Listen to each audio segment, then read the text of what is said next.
Now, last year I talked to a heavyweight from Iraq called Ali Adams. He was in a prize fighter and he lost on points to former British champion and man mountain Matt Skelton in the opening fight. He pushed Big Matt on the night and Ali's fans loved it. Now, last month, Ali, after returning from a visit to Iraq, was a substitute international prize fighter at Ali Pali. He never fought. However, this Saturday, my favourite Arab heavyweight does fight. He's on Olivia Godwin's show at York Hall on June the 4th. It's a delight to welcome back the ultimate fighting and exile heavyweight champion of Johnny Eames's gym in Canning Town, Ali Adams. How are you, Ali? I'm very well, thank you, Steve. How are you? Yeah, I'm fantastic. Ali, first of all, what happened to international prize fighter? Were you desperate to get in the ring?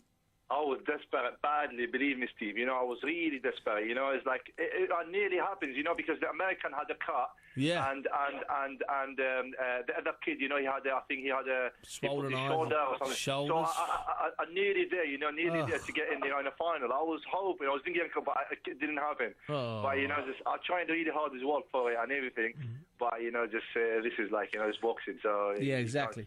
You know. Now, you'd been back in Iraq, obviously not for a very nice reason, but is that the first time you've been back in Iraq since you made your way to Britain all those years ago? Yeah, that was the first time, you know. So the last time I've been in Iraq, you know, that was 13 years ago. Wow. And you know, yeah, and I heard, you know, just like they just phoned me and they told me my father, you know, he was in coma, you know, so I had to travel in the same day. Wow. And I was with him in the hospital for a week, and then he passed away. It was really terrible, you know, just like I didn't want to go to Iraq. I didn't want to visit Iraq for that reason, you know. I wanted to visit Iraq for different reasons, but, you know, just that's life. And then I had to be there with my father and everything, you know. But, Ali, at least you was there before he passed. That's good, isn't it? That's true, of course, yeah, definitely. Let me ask. It was a big loss to me, you know. Of course it was. It's a big loss to every son when they have to watch their father die. Ali, let me ask you this: how had Iraq changed in the 13 years you'd been gone? To be honest, you know, it's like it's changed to worse. You know, I didn't recognise. Funny enough, you know, I get to my area where my family lives. And then I had to phone my brother to tell him to come and pick me up because I didn't know how to get to my house. You were lost. I got lost. Seriously, it's not. It's like, you know, I think the war destroyed everything, and unfortunately, you know, that's not something, you know. It's like, well, what can you do? You know, it's like everything has changed. You know, everything's changed. Now you've been sparring, I think, with John McDermott, Big John McDermott, and how has the sparring been going? Well, and who are you actually fighting on Saturday at York Hall? That's funny enough. You know, they changed their opponent twice. They texted me today. They told me we've got someone else for you. You know, I'm supposed to fight Moroccan, a Moroccan heavyweight, 16 stone. He's, I think, unbeaten, 4 knockouts or something. Yeah. And then he pulled out.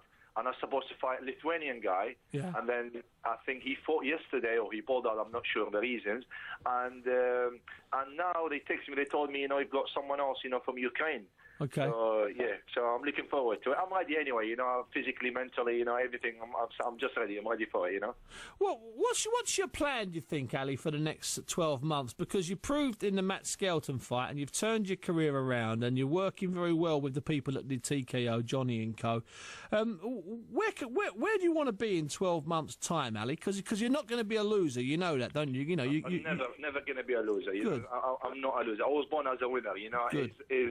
Okay, I've been working with Johnny Eames and I've been working with Brian O'Shaughnessy, you know. These two trainers have been training me on everything, you know. We've got different plans and we've been working really hard and we're putting everything together. Sure. You know, I'm fighting, you know, hopefully, which is like, you know, by the end of the year I'll be getting for a title, you know. I'll be getting a fight for a title. I'll be fighting for a title.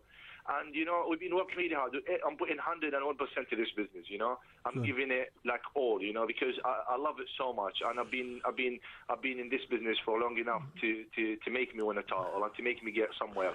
And to be honest, my dream is to get to the world title, you know. So step by step, first, you know, these like any title available now, I win that, and then after that, you know. But my dream, my aim is, my goal is the world title, you know. Listen, Ali, it's been a pleasure talking to you today. Good luck on Saturday, and hopefully we'll speak again before your next fight sometime in September or so. Thank you very much, Steve.